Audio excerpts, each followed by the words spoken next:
మహిళలు నేడు అన్ని రంగాలలో రాణిస్తున్నారంటే దానికి మూల కారణం మహాత్మా సావిత్రిబాయి పూలే చేసినటువంటి పోరాటాలేనని కర్నూలు జిల్లా వైఎస్ఆర్సీపీ అధ్యక్షులు ఎస్వి మోహన్ రెడ్డి మరియు కేడీసీసీ మాజీ చైర్మన్ ఎస్వి విజయ్ మనోహరి కొనియాడారు.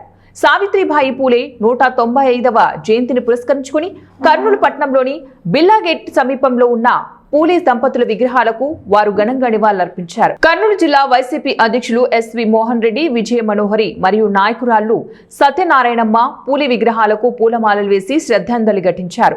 తొలి మహిళా ఉపాధ్యాయురాలు, దేశంలోనే మొట్టమొదటి మహిళా ఉపాధ్యాయురాలిగా సావిత్రిబాయి పూలే చేసిన సేవలను వారు ఈ సందర్భంగా గుర్తు చేసుకున్నారు. సమానత్వం, కులమతాలకు అతీతంగా అణగారిన వర్గాలకు మరియు మహిళలకు విద్యాభ్యాసం అందించడంలో ఆమె చూపిన ధైర్యం మరువలేనిదని నేతలు పేర్కొన్నారు. స్ఫూర్తి మహిళలు అన్ని రంగాల్లో దూసుకుపోవాలని, ఆమె ఆశయ సాధన కోసం ప్రతి ఒక్కరూ కృషి చేయాలని పిలుపునిచ్చారు. ఈ వేడుకలో వైఎస్ఆర్సీపీ నాయకులు, కార్యకర్తలు పెద్ద సంఖ్యలో పాల్గొని సావిత్రిబాయి పూలే అమర్ రహే అంటూ నినాదాలు చేశారు. అందరూ కూడా ఒక మంచి పండుగ వాతావరణం చేసుకునేటువంటి పరిస్థితి వచ్చింది.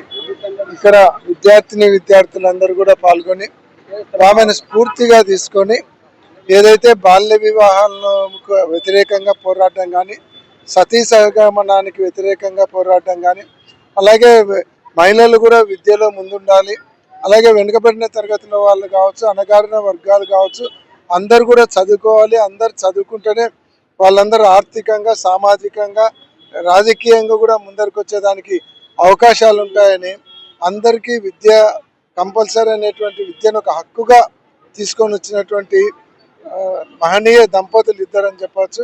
కాబట్టి అటువంటి సావిత్రి జ్యోతిరావు పూలే గారి జన్మదినం, అలాగే పూలే గారు 2 విగ్రహాలు పక్కనే ఇద్దరిని ఒకటే చోట విగ్రహాలు ఇక్కడ కర్నూలులో పెట్టడం కూడా ఒక మహద్భాగ్యంగా భావించవచ్చు.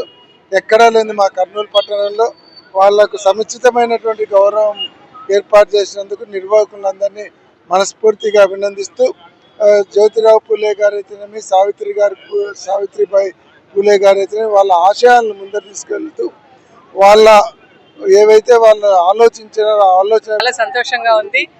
ఇంతమంది మహిళలు ఈరోజు బయటకు వచ్చి మాట్లాడగలుగుతున్నారంటే, కాలేజీలో పోయి చదువుకోగలుగుతున్నారంటే, బయటకు వచ్చి ఉద్యోగాలు చేయగలుగుతున్నారంటే దీని వెనుక ఉన్న త్యాగధనులు సావిత్రిబాయి పూలే గారు.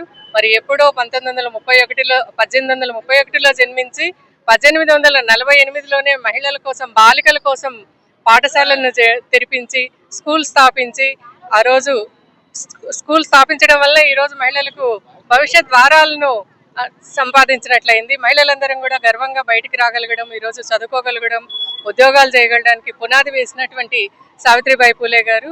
అంతేకాదు తను వితంతు మహిళల కోసం ఆశ్రయాలను కల్పించినారు, బాలికా వివాహాలకు నిరోధించినారు, అట్లాగే ఎన్నో సంఘ సంస్కరణలను అమలు చేసినారు.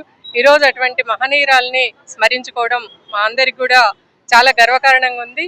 అటువంటి మహనీయుల చరిత్రను మరి మన భావితరాలకు, మన నేటి తరానికి, భావితరాలకు కూడా మనం గుర్తు చేస్తూ, మనం ఈరోజు జీవిస్తున్న ఈ స్వతంత్ర భారతావనిలో పెళ్లి జరిగితే నిరక్షరాస్యులైన ఆమెకి భర్త మొదటి గురువు అయ్యాడు. ఇంట్లోనే చదువు చెప్పి ఆమె 17 ఏళ్ల వయసులో ఆమె 1848లో మొట్టమొదటి బాలిక పాఠశాలను ఓపెన్ చేసినారు.